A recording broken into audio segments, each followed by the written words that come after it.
The history of vaping. In 1960, Herbert A. Gilbert is generally credited with the creation of the first device that closely resembles the modern e-cigarette, but failed to commercialize it.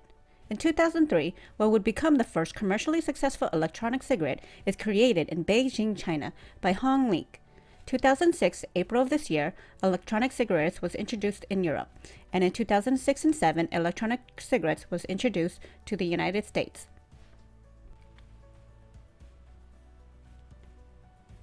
What is vaping? Vaping is the act of inhaling and exhaling the aerosol, often referred to as a vapor, which is produced by an e-cigarette or similar device. The term is used because e-cigarettes do not produce tobacco smoke, but rather an aerosol, often mistaken for a water vapor, that actually consists of fine particles. Many of these particles contain various amounts of toxic chemicals, which has been linked to cancer as well as respiratory and heart disease. Today's vape pens or e-cigarettes come in many different shapes and sizes. These devices carry chemicals, flavoring, additives, high levels of nicotine, THC, CBD, vitamins, and oils that our lungs cannot expel. There's no regulations when it comes to what is in these devices. In Columbia University, researchers used machines to find that the vapors had toxic metal like chromium, nickel, zinc, and lead.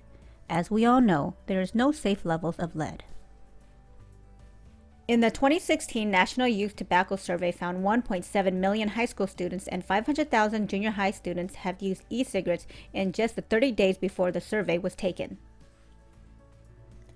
From introducing appealing flavors to offering college scholarships, manufacturers and sellers of e-cigarettes aggressively targets young people. There are few federal restrictions on e-cigarette marketing, allowing companies to promote their products through traditional outlets, such as TV and radio.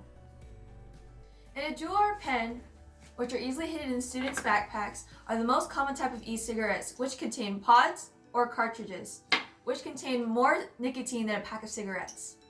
Children are unaware that nicotine is highly addictive and can slow brain damage in teens, affect memory, concentration, learning, self-control, attention, and mood. It also increases behaviors of addiction later on in life.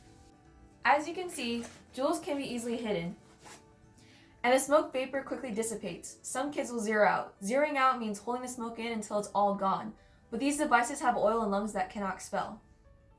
A study done at Harvard University shows that some of these added flavoring contains diacetone. It's a chemical that leads to severe respiratory disease.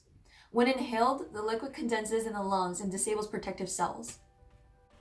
The CDC, the U.S. Food and Drug Administration, state and local health departments, and other clinical and public health partners are investigating a multi-state outbreak of the lung injuries associated with e-cigarette products use or vaping. According to the CDC, there are 805 lung injury cases reported from 46 states and 1 U.S. territory. 12 deaths have been confirmed in 10 states. Nearly 2/3 of patients are between the ages of 18 to 34 years old, with 22% of patients between 18 and 21. 16% of patients are under the age of 18.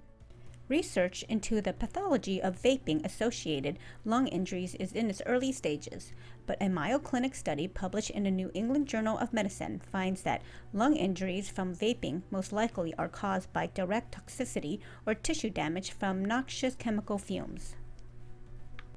Parents need to be aware and look for signs that their child is vaping. Because we don't know the long-lasting effects of these products and what they can do, it's best to stop vaping immediately. Protect your lungs and protect your life. Don't vape.